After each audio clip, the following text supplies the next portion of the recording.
Saviez-vous qu'à Montréal, plus d'une personne sur 10 travaille fréquemment la nuit? Vous connaissez sûrement l'une d'entre elles. Sinon, permettez-nous de vous raconter l'histoire de deux oiseaux de nuit fort sympathiques, Diane et Caroline. L'artiste Caroline Morneau nous parle de l'importance de la nuit dans son mode de vie et dans son processus créatif. Moi, là, de façon naturelle, je commence à bien filer quand le soleil se couche, même l'été. Ma meilleure heure, c'est quand c'est l'heure bleue, crépuscule. Puis là, je commence à bien filer, je me sens extrêmement bien, à comparer que dans le jour, je suis plus nerveuse, plus angoissée, plus anxieuse. Alors, puisque je peux décider l'heure que je travaille, je me lève plutôt tard pour avoir être moins dans la journée, puis être plus dans le bien-être, dans le fond. C'est carrément naturel. Métro, boulot, dodo, de jour, 9 à 5, pour moi, c'est stressant. Je suis plus capable de vivre dans le stress. Je l'ai essayé, tu sais, puis il y a comme un chiffre qui existe, c'est 9 à 5, puis après ça, tu es comme marginal. Là, je me retrouve à être marginale par le fait même. Puis c'est peut-être une des raisons pourquoi je n'ai pas d'enfant, parce qu'il y a juste un chiffre qui existe. Tu peux pas dire, bon, ben moi, je vais aller porter mon enfant l'après-midi ou le soir, tu sais.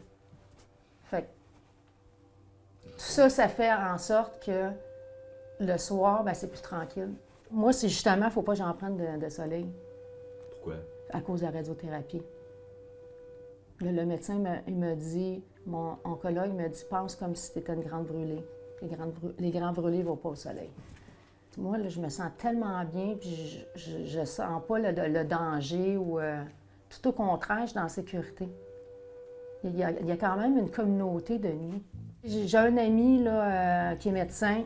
Quand il finit son chiffre, des fois, il va venir faire un petit tour ici avant de rentrer chez lui. Tu sais, je suis en train de peindre ou je suis en train de jouer de la basse aussi. Là, je pratique ma basse. Ou sinon, tu sais, la majorité, c'est des artistes, puis on se rencontre, on fait de l'art ensemble. Si j'ai une exposition, puis je vais faire des retouches, puis tout ça, là, je vais ouvrir mes pots le jour, là, mais la création même, là, c'est le soir. C'est drôle. Là. Diane Jolin, serveuse de nuit au Roi du Smoke Meat depuis 16 ans, nous raconte son expérience et nous éclaire sur la faune nocturne de Montréal. J'ai commencé à l'âge de 14 ans, en finissant l'école. Je voulais gagner un petit peu de sous. Alors, j'avais fait une demande d'emploi dans ce qu'on appelait dans mon temps, il y a 50 ans passés, un snack bar, un petit casse-croûte de coin de rue. Et c'est comme ça que j'ai commencé. J'ai travaillé de 14 à 18 ans dans ce petit snack bar. Et après, comme ça, je suis arrivée dans les délicatessens. Quand j'ai fait application pour un emploi il y a 16 ans passés, c'était un chiffre de nuit qui était disponible. J'ai décidé d'essayer parce que j'avais jamais travaillé la nuit, puis ça a fait mon bonheur, finalement. À l'heure que j'arrive l'après-midi, je suis en sens contraire du trafic, ça c'est merveilleux. Et à l'heure que je finis le lendemain matin, il n'y en a pas de trafic. Il y a beaucoup de gens qui croient, qui me disent même, « Ah, tu travailles la nuit, tu dois en rencontrer des saoulons puis des drogués. » C'est pas vrai. Et oui, ils sont sortis durant la nuit, ils ont bu, ils sont très réveillés, ils sont sur le party encore. Mais de là à dire qu'on a eu affaire à des gens là, vraiment pas corrects, pas du tout. Un coup cocasse, si vous voulez. C'est ici, c'est la nuit, on est toujours sur le rush de 3 heures. Il y a un client qui s'amène, il commande un steak. Le steak arrive devant lui, le monsieur tombe endormi sur son assiette, mais on n'a pas le temps de le réveiller, on est trop occupé ailleurs.